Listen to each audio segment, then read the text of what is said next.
Bienvenidos y bienvenidas a esta capacitación preparada por el Comité de Ética Asistencial del Hospital Regional Libertador Bernardo O'Higgins.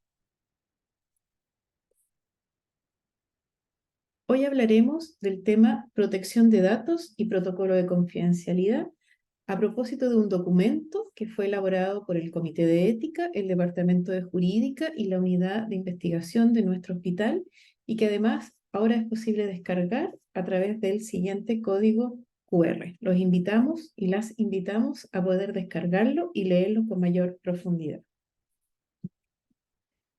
Bien, hoy día vamos a hablar de confidencialidad y secreto profesional, de las dimensiones de la confidencialidad y de la diferencia entre lo íntimo, privado y público. La confidencialidad se basa en la relación principalmente terapéutica o asistencial que tenemos con las personas que atendemos, ¿cierto? Desde los distintos puntos de nuestra región. Esto hace o se dice en base a la confianza que se mantendrá en la reserva de lo hecho o dicho en esta relación privada, de alguna manera, que se da, ¿cierto?, entre los equipos sanitarios o los equipos administrativos del hospital y las personas que nosotros atendemos, y está basado en la confidencia.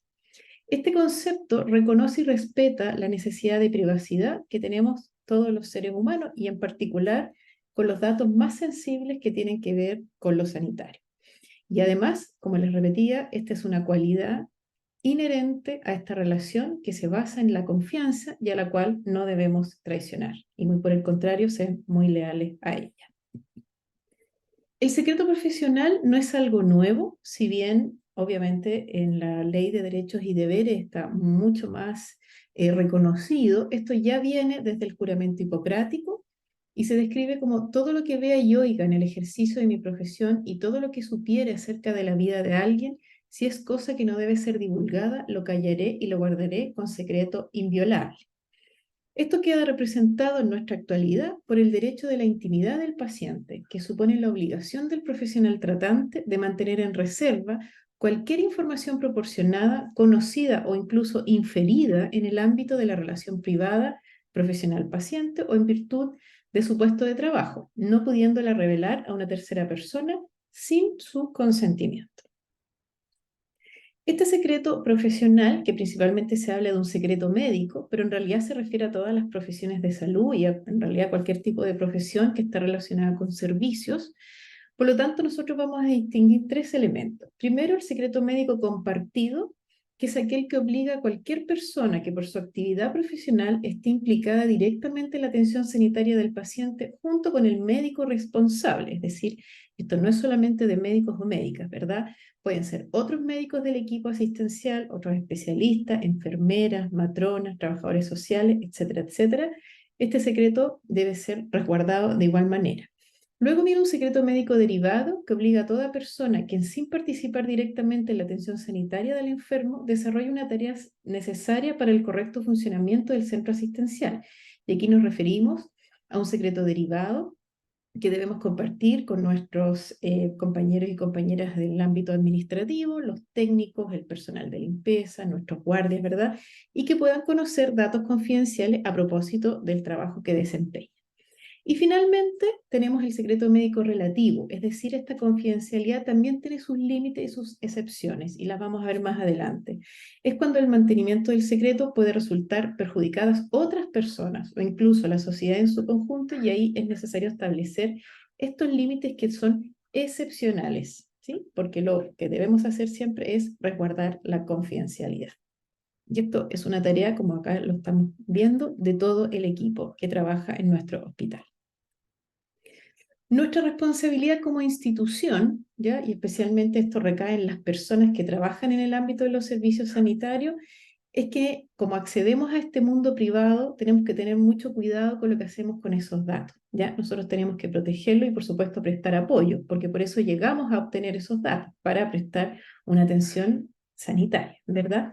Y desde ahora en adelante, sobre todo en nuestro protocolo, vamos a hablar de titular del dato, más que de paciente, ¿verdad? ¿Y qué es el titular del dato? Es la persona natural a la que se refiere la información. Como le habíamos contado, el derecho a la intimidad, esto ya está declarado en los derechos humanos y señala el derecho a los individuos a proteger lo que considera íntimo y personalísimo, considerados como datos sensibles que necesitan una especial protección. Esto se refiere al mundo de los valores propios, religiosos, culturales, políticos, económicos, relacionados, por ejemplo, con el cuerpo, la salud, la enfermedad, la sexualidad y todos aquellos datos que necesitan una especial protección. ¿Ya? A lo mejor hay muchos datos que no están aquí descritos en esta lámina, pero sí son datos sensibles porque ya se dice que la anonimización de datos, con todo lo que existe en inteligencia artificial y en algoritmos, es muy difícil. Casi cualquier dato puede llegar a identificar a la persona. Por lo tanto, tenemos que tener mucho resguardo con a qué nos referimos cuando el dato es sensible o no. Y la confidencialidad la vamos a ver desde las 4 dimensiones: la ética, la jurídica, la asistencial y la personal. Respecto a la dimensión asistencial, tenemos que tener claro que la persona que vive un problema de salud busca ayuda a través de permitir el acceso a su vida personal, y eso nos da una tremenda responsabilidad. El profesional sanitario accede a una información íntima y privada, ¿ya? La mayoría de las veces más bien privada, pero eso no quiere decir que no accedamos a información íntima. Las personas atendidas presuponen que aquello que se va a conocer de su privacidad será utilizado para el beneficio que espera conseguir y por ello siempre confía. ¿Ya? Recuerden que esta es una relación basada en la confianza y tenemos que tener mucha lealtad con eso. La mutua confianza, que implica fiarse en el otro, es la base de esta relación profesional y por supuesto también la base de esta relación asistencial, porque ya no es solo un solo profesional que atiende, ¿verdad? Somos varios dentro del equipo que vamos a llegar a tener algunos datos de la vida privada de las personas. Entonces, aquí tenemos dos miradas desde el punto de vista asistencial, la más antigua de todo, que es la paternalista, que considera que la persona usuaria no es autónoma para gestionar su vida privada, o en caso de serlo, que dicha autonomía queda al servicio de la mejora de su vida personal y social a criterio de los conocimientos profesionales. Es una mirada mucho más desde el tiempo de Hipócrates, ¿verdad? Hoy, con la Ley de Derechos y Deberes, ya tenemos un enfoque mucho más centrado en respetar la dignidad y la autonomía de las personas. Y esto hace que esta obligación de confidencialidad no solo se refiere a las informaciones reveladas, sino a todas aquellas informaciones privadas que le corresponden a la persona o a su representante. Hay que decidir cómo gestionarlas, es decir, para qué utilizarlas y con quién quiere compartirlas, ¿cierto? Y es el titular de datos el que va a dar ese consentimiento. Respecto a la dimensión jurídica, esto está en nuestra Ley de Derechos y Deberes, se define la ficha clínica, ¿cierto? Donde tenemos nuestro soporte, generalmente es documental, puede ser mixto, papel y digital. Lo importante es que hay datos ahí que identifican al sujeto y además hay datos de su biografía y son recogidos de diferentes fuentes. La ficha clínica es un medio para poder comunicarnos dentro del equipo, eso está muy claro, pero hay que tener mucho cuidado porque la ley ya habla de la reserva de la información. ¿Ya? Y la institución debe asegurarse no solamente el oportuno acceso a la ficha para quien la necesite, para atender a las personas, su conservación, por supuesto, por una cantidad de años, y también la confidencialidad. ¿Ya?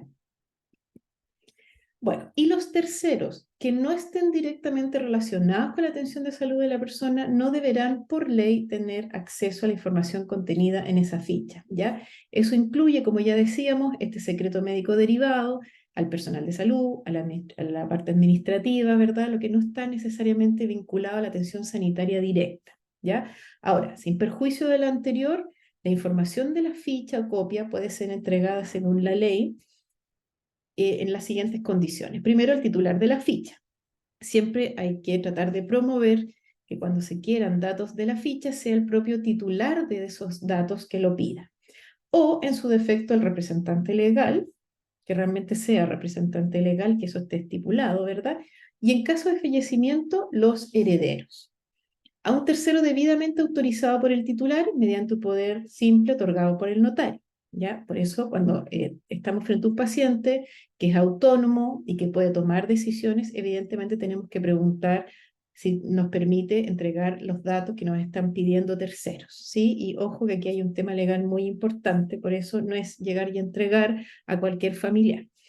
A los tribunales de justicia, ¿cierto? Por supuesto, cuando hay causas que lo ameritan, a los fiscales del Ministerio Público y abogados, previa autorización de un juez competente, cuando la información se vincule directamente con las investigaciones o defensas que tenga a su cargo. Es decir, nuestra ley protege bastante el manejo de datos a través de estas excepciones.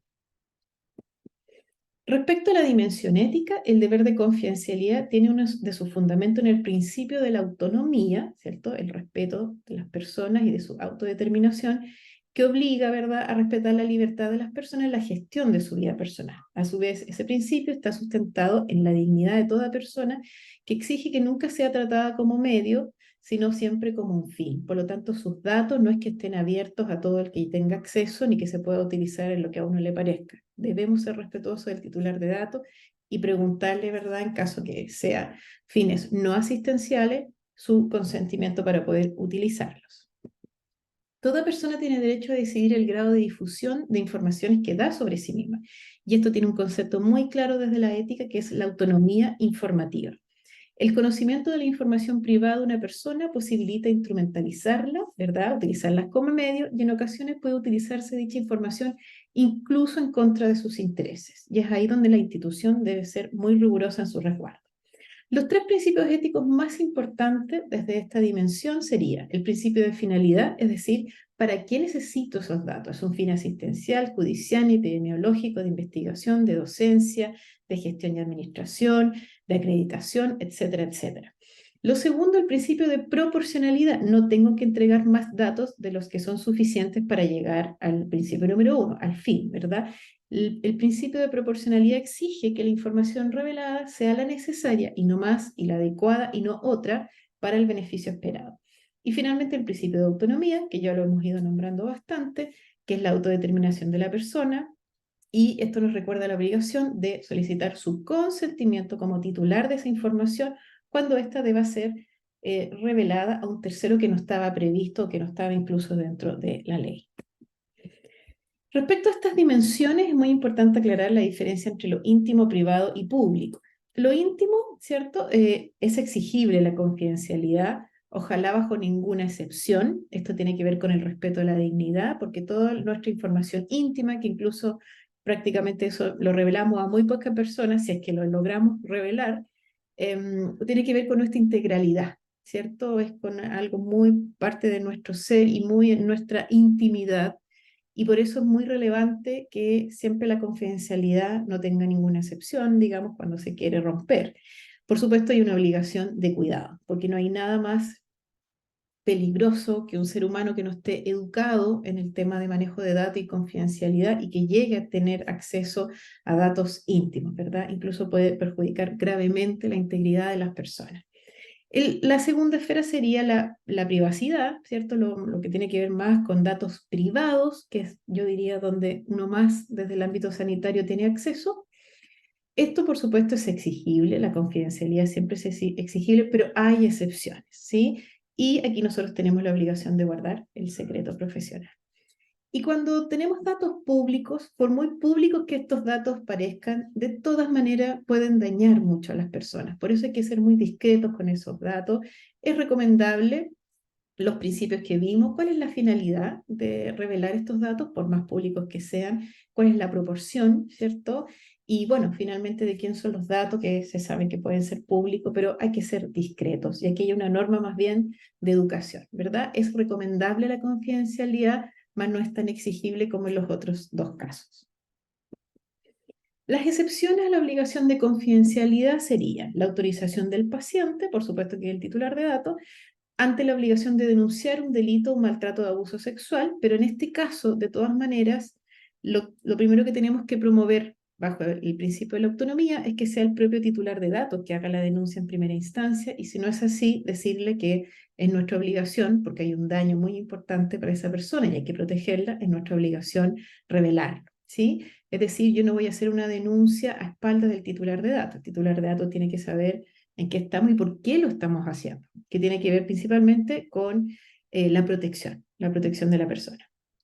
Y la otra excepción es el estado de necesidad, este privilegio terapéutico que se da para algunos casos que debiese ser muy, muy excepcional para evitar algún daño psicológico en los pacientes, pero esto también hay que darle una vuelta un poquitito más profunda, porque también las personas necesitan tener información si quieren tomar decisiones respecto a su vida, ¿verdad? Y por el respeto a la autonomía. Cuando hay daño a terceros o salud pública, Por supuesto que hay excepciones a la confidencialidad, pero insisto en que en caso que se revele bajo estas premisas excepcionales, el titular de datos debe saber que lo vamos a hacer. Ante enfermedades de declaración obligatoria, ante la defensa del médico en alguna causa penal o alguna necesidad terapéutica. Bueno, y muy cortito, hay una dimensión ética en investigación, que estos son datos que se usan para fines no asistenciales y son algunos principios que son muy relacionados con lo que ya hemos visto. Primero, la licitud, lealtad y transparencia, ¿cierto? De lo que estamos revelando para investigación. Limitar la finalidad, es decir, cuáles son los fines claros y qué datos son los que estamos entregando. Luego viene la minimización de datos que tiene que ver con esto de la proporcionalidad, es decir, por muy interesante y productiva que pueda ser una investigación, la idea es entregar datos, solo los necesarios y no más. Y aquí viene la exactitud, también siento entregar los datos justos, sobre todo para ese fin.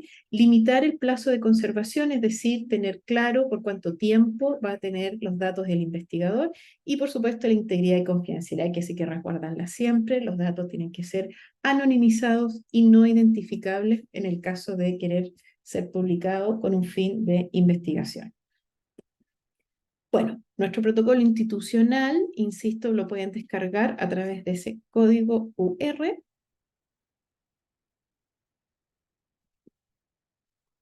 El protocolo institucional tiene mucha relación con nuestras pautas de acreditación de los REG, ¿ya? Que son los registros. En el REG 1.4 es específicamente el que se relaciona, porque ahí tiene que ver con procedimientos establecidos para evitar pérdida, mantener la integridad de los registros y su confidencialidad por el tiempo establecido en la regulación vigente. Es decir, nuestro protocolo de manejo de datos está íntimamente relacionado con el REG 1.4. ¿Qué es lo que contiene? Nuestro protocolo contiene un marco legal donde define la confidencialidad como derecho, un marco ético donde habla de lo que ya le hemos planteado, la autonomía, la dignidad, la finalidad, la proporcionalidad. Habla de las políticas de privacidad como institución, de las declaraciones de confidencialidad, del uso de datos para fines asistenciales y no asistenciales, de las excepciones a la confidencialidad y su justificación, del consentimiento informado de acceso y uso de datos, de las omisiones al consentimiento informado y su justificación, y un flujograma de actuación para hacer más fácil la implementación de este protocolo que se llama manejo de datos y confidencialidad. Bueno, en grandes rasgos, estos son unos pantallazos del mismo protocolo. Hablamos del derecho de la confidencialidad, eso lo pueden leer descargando el protocolo.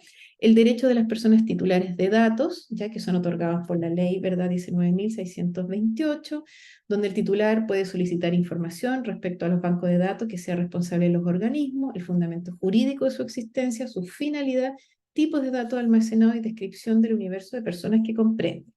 Puede solicitar información sobre los datos relativos a su persona, su procedencia y destinatario, el propósito del almacenamiento y la individualización de las personas o organismos a los cuales sus datos son transmitidos regularmente. Puede solicitar se modifiquen sus datos personales cuando ellos no sean correctos o no estén actualizados si fuera procedente. Puede solicitar la eliminación o cancelación de los datos entregados cuando así lo desee, en tanto fuere procedente. Puede solicitar, de conformidad con lo dispuesto en la ley 19.628, copia del registro alterado en la parte pertinente si fuere del caso, y puede oponerse o limitar la grabación y difusión de sus registros fotográficos e imágenes de exámenes diagnósticos. ¿Ya?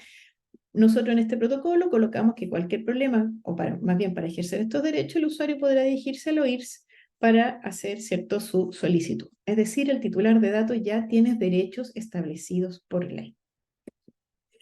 Respecto al flujograma, o más bien es un algoritmo para facilitar la implementación del protocolo, ustedes se dan cuenta que tenemos dos tipos de fines en el uso de datos, los fines asistenciales y los fines no asistenciales. Respecto a los fines asistenciales, que es por lo que la mayoría de nosotros accedemos a estos datos, ¿verdad? Tienen que ver con actividades relacionadas propias de las prestaciones sanitarias, con las estadísticas que hacemos, con la gestión y por supuesto también con el trabajo en red. En este caso, el titular de datos no se le va a pedir un consentimiento informado, se presume que hay un consentimiento, pero es importante obviamente entender que bajo esta relación de confianza las personas entregan estos datos para estos fines, principalmente asistenciales. Cuando se provoca un poco la parte más compleja del consentimiento, tiene que ver cuando estos datos se usan para fines no asistenciales. Y aquí tenemos dos casos. El uso de datos para docencia, es decir, los alumnos del tipo que sea, del año que sea, de la carrera que sea, van a tener acceso a esos datos y a estos alumnos se les va a pedir una declaración de confidencialidad al inicio de su práctica, ¿ya? Porque por supuesto no podemos estar a cada rato pidiendo un consentimiento informado al titular de datos, pero sí tenemos la obligación de educar a nuestros alumnos y hacerlos firmar una declaración que ellos van a resguardar los datos a los que tienen acceso. Y también no se va a considerar el consentimiento informado escrito, sino que un consentimiento presunto, cuando los datos se extraigan de fuentes secundarias donde no haya datos identificables. Es decir, puede ser una planilla Excel donde yo borro las columnas donde está el root, por ejemplo, el nombre o incluso el servicio, cuando son datos macro que no hay cómo identificar a las personas titulares de datos. Esos son los casos de consentimientos presuntos. En cambio, cuando se usan para investigación, publicaciones científicas, fines profesionales, es decir, yo quiero presentar a lo mejor algún caso en alguna reunión, un caso particular, ¿verdad? No una reunión para establecer contacto con la red, porque ahí el consentimiento es presunto, ¿ya? Pero una reunión a lo mejor en alguna sociedad científica donde yo quiera presentar algo, ¿verdad? O en alguna actividad de formación académica del personal del hospital, para finalizar un magíster, una tarea, un diplomado, sí vamos a solicitar por protocolo institucional el consentimiento expreso del titular de datos. Bueno, aquí tenemos 3 anexos que están en el protocolo, ustedes lo pueden descargar. La declaración de confidencialidad que tienen que firmar los funcionarios, los pasantes y los alumnos. Si ustedes se dan cuenta, esta es una declaración sencilla que dice que los que firman no van a hacer mal uso de la información de datos confidenciales, no la van a divulgar, van a velar por la obligación de confidencialidad y que comprende que sus obligaciones bajo este acuerdo continúan incluso una vez finalizadas sus funciones en el hospital regional. Luego tenemos el anexo número 2, que es el consentimiento informado para utilización de datos, registros fotográficos, video, imágenes o muestras biológicas para fines no asistenciales. Este formulario no reemplaza la autorización de un comité de ética científico, es decir, todo lo que se va a publicar por estándar internacional y también nacional de una investigación, por ejemplo, en algún congreso, eso debe ir, por supuesto, visado por un comité de ética científico, pero sí este es un consentimiento que les va a ayudar y les va a guiar para solicitar el apoyo o el rechazo, por supuesto, el apoyo o el rechazo del titular de datos, ¿ya? Lo importante es que esto se complete, se haga un buen consentimiento informado, sobre todo se informe, se dialogue, se logre la firma, si es que va a ser así, y esto queda en la ficha clínica de nuestros pacientes o del titular de datos. Y finalmente, cuando uno tiene alguna duda para solicitar datos clínicos para fines académicos de funcionarios, una tarea, ¿cierto? Una investigación y tienen alguna duda, este es un formulario que hay que hacerlo llegar a la unidad de investigación, donde se les va a pedir cuál es la finalidad de los datos que están solicitando, cuáles son los necesarios para el fin, cuál es el método para obtenerlo, ¿cierto? Cómo se va a resguardar la confidencialidad, cuál va a ser el plazo de conservación y si esta información va a ser o no compartida con terceros. La unidad de investigación va a dirimir si se autoriza el uso de datos, si no se autoriza, si es con o sin consentimiento, y finalmente eso va a recaer, por supuesto, en la autorización final de la dirección del hospital regional, que por ley es quien debe resguardar todo lo contenido de las fichas clínicas. Y a fichas clínicas y datos nos referimos a todo lo que esté asociado a un root, ¿verdad? A una imagen, es decir, todo lo que sea identificable como tal. Bueno, esta es nuestra bibliografía recomendada y les agradezco mucho su atención. Ahí tienen nuevamente el código QR para descargar nuestro protocolo.